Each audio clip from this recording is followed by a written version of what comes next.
Okay, so today's topic is Beer's Law. And Beer's Law is how we relate absorption with concentration.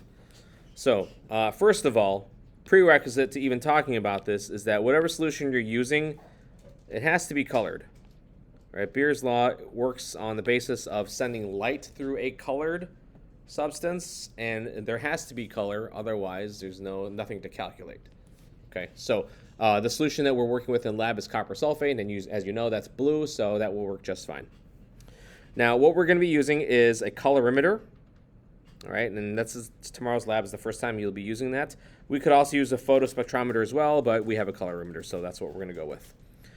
So how this works is in any one of these devices, you are going to have a source of light that's going to be passed through a solution, and there's going to be an optic eye. It's two words, not one. Optic eye on the receiving end, which will interpret how much light got through. Okay, so the term transmittance is calculated by taking the ratio of the intensity of the light that passes through the sample divided by the intensity of the light that was going through just a pure water solution, so what we call a blank.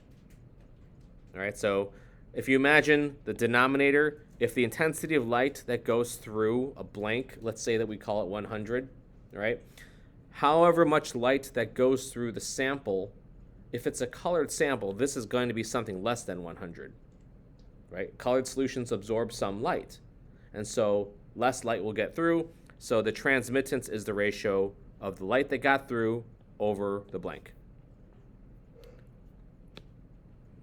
Now, a lot of times, the value that's actually used is percent transmittance, which is just whatever the transmittance is multiplied by 100, right? So, percent transmittance, okay? Now, with our particular colorimeter, it measures absorbance, okay? So, absorbance and transmittance are related through this equation. So it's a negative logarithmic relationship. The absorbance is equal to the negative log of the transmittance. Now, we have seen another equation that has a negative logarithmic relationship. Anybody remember what that is? pH, right. So remember how pH was the negative log of the H plus concentration? So it's kind of the same mathematical relationship here. Now, if we see this and know this, remember that we also were able to calculate the H plus concentration by taking 10 to the negative pH. Well, the analog here is that we can find the transmittance by taking 10 to the negative absorbance. So that will come in handy if we need to find the transmittance because you are getting the absorbance from the colorimeter. Okay, so essentially what this is saying is as one goes up, the other goes down. As the absorbance goes up, the transmittance goes down, which makes sense because the darker solution will absorb more light, right? Less light gets through, okay?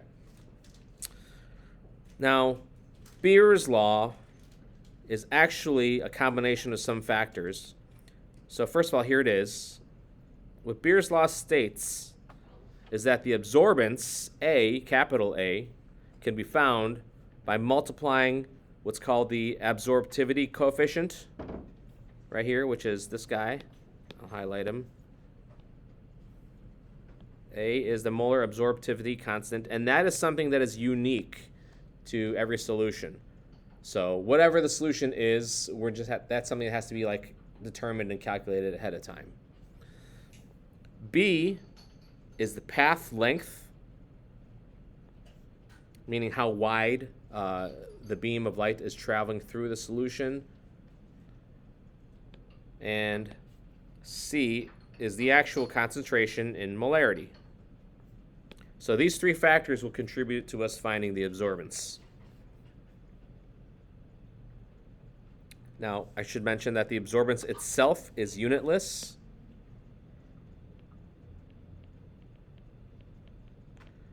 but the absorptivity coefficient is not. The units on the absorptivity coefficient are going to be liters over moles centimeter. And that is because when we plug in our values to solve for in Beer's law, the units on liters over moles centimeters, are going to be multiplied by the path length, which is going to be measured in centimeters, which is multiplied by the molarity, which is moles per liter. Hence, effectively, all units will be canceled by the end of it. Okay, our colorimeter. It's a little box.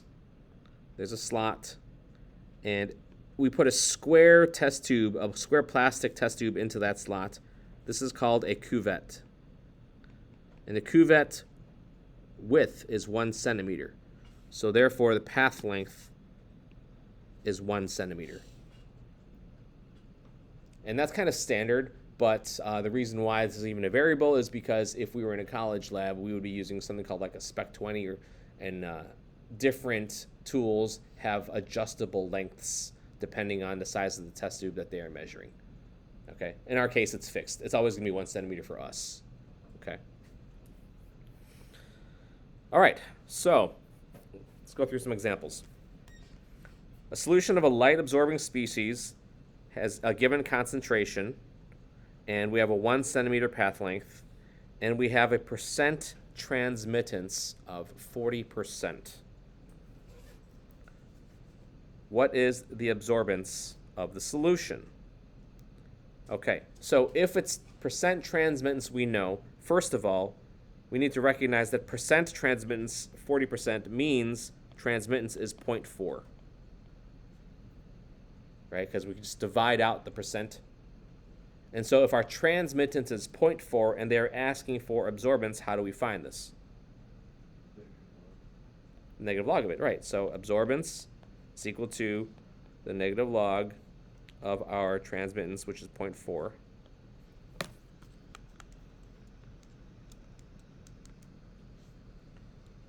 So our absorbance is 0.398.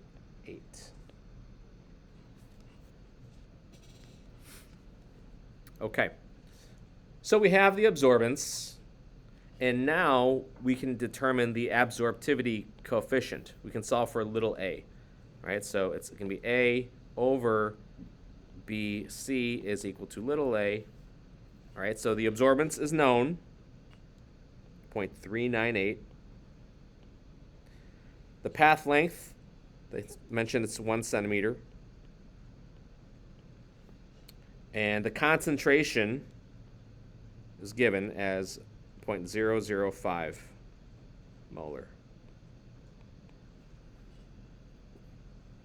Oh, I'm sorry. I swapped these. This is flip-flopped.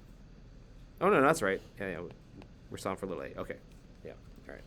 So let's go ahead and divide that.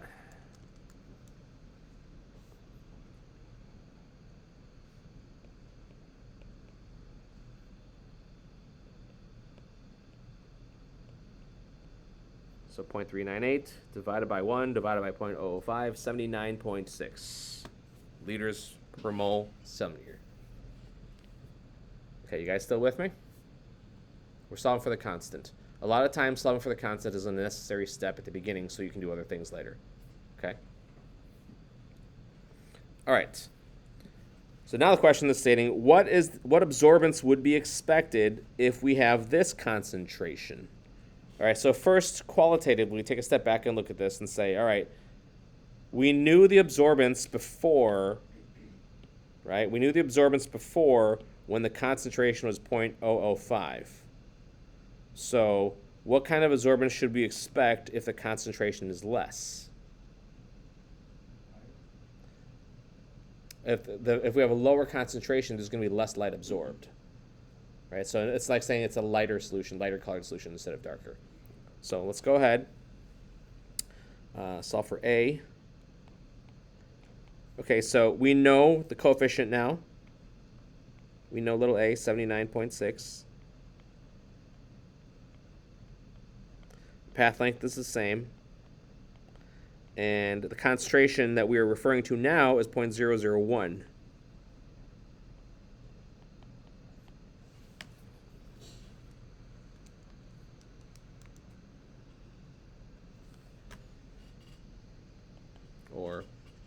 0.0796.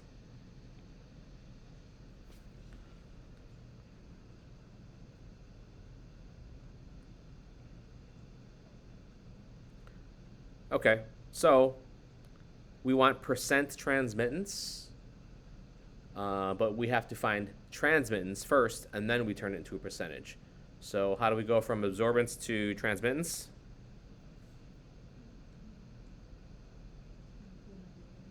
Okay.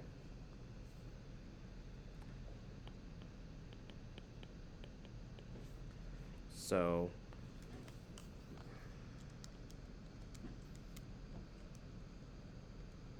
and then we multiply it by 100%. So the transmittance is 0.833, which means percent transmittance is 83.3%.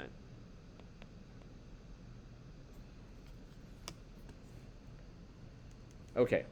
The point of these problems is to show you how to relate back and forth depending on what data it is that you start with, right? To be able to find trends from absorbance and vice versa. Okay? So let's try another example.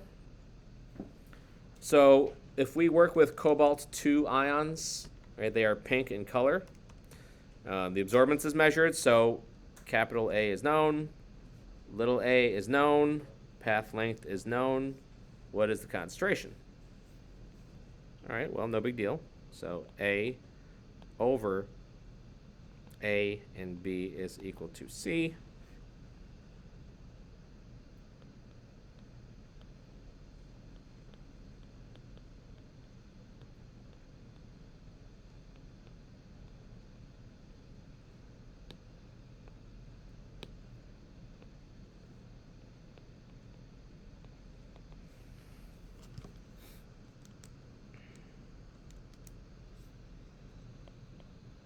So we would expect concentration in that scenario to be 0.05 molar.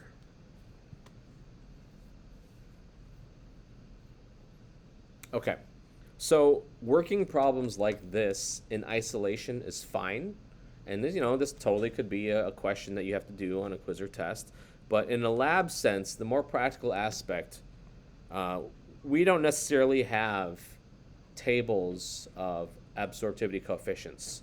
And if you're working with solutions with a colorimeter, it's usually that you're working with one solution but doing several trials with it. So one way to make that a non-issue is to work with this by graphing the relationship between concentration and absorbance. So if we work with permanganate, MnO4 minus, this is a really dark color. So this is the one I said was like ultra staining. Like if you wear white and you get this on you, it's not going to be white again. Okay, so here we have plotted the concentration versus absorbance. By plotting this, by coming up with a regression, that will allow us the equation to determine the concentration of any absorbance.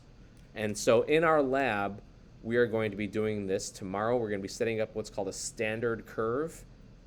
Right? When I say standard curve, I mean known concentrations versus absorbances. The whole point of that is to get a linear regression. Okay, so when we plug this in, we are measuring the absorbance, so that will be our y value. The concentration will be the x value. So let's go ahead and grab a calculator. When's the last time you guys graphed linear regressions in your calculator? Just it might be a little rusty. Let's give it a go.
All right, if you do this correctly, you should get what I got.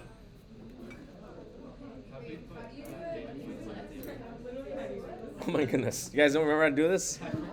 Oh. Okay. So first, everybody go to, I made a video on this. Right? So hit the stat button, okay, and then hit edit. And you see your lists, L1, L2. All right, by default, L1 is the x-axis, L2 is the y-axis. So we're deciding that concentration is x, so go ahead and enter those values as you see them. And then put the absorbances in the y.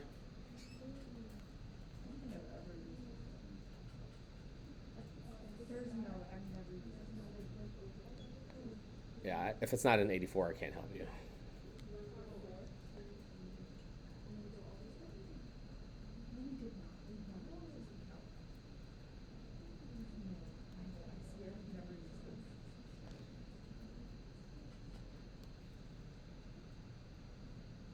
Let me know when you guys have your data entered.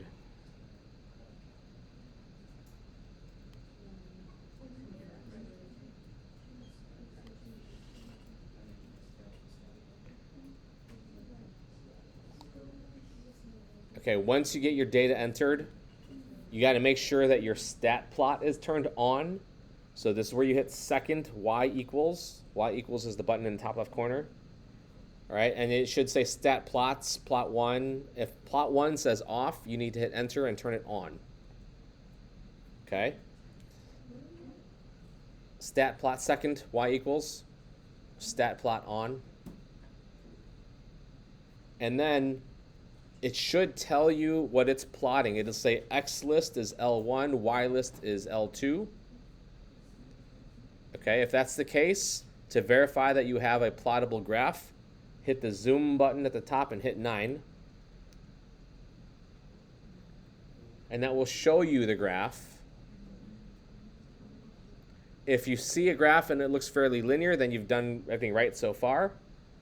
Okay, so now to get the actual regression, hit the stat button again. And this time you're going to go to the calc menu, so hit arrow over to the right once. And option 4 is the linear regression. So you hit that, hit enter, and it's going to reconfirm what your X list and Y list is. So just kind of keep hitting calculate until you have the values that I have. Question, Nick? Theoretically speaking, should the p-value always be 0? Theoretically. But it's not going to be. It might not be. Okay. So once you get to this point, the absorbance is equal to 2,500 times the molarity, right? So, and now we can determine what the concentration is no matter what absorbance you get from your colorimeter. So in this case, if the absorbance is 0.615 over 2,500, maybe a small number.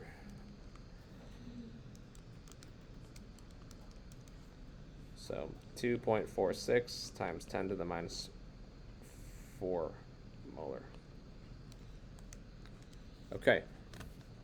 So in lab, we need to graphically establish a regression between the absorbance and the copper solution that you have. What that means then is I'm going to give you a solution of copper sulfate. It is going to start at 0.50 molar. You will need to make a serial dilution. So in other words, you need to make dilute it to a solution, a concentration of 0.4, 0.3, and 0.2. And when you have those 4 different solutions made, then you will put them into the colorimeter and record the absorbance for each. Once you have concentration and absorbance pairs, then you plot it, you get your regression. Once we get our regression, then we will test our copper sample that you just dissolved. We'll dilute it up to a solution volume of 100 milliliters and take a sample of it and test it. And then from that concentration, from the absorbance, we'll get the concentration. From the concentration and the volume that you use, we'll get the moles, which will give us the mass, which will give us the mass percent. All right, that's the goal for tomorrow's lab. So.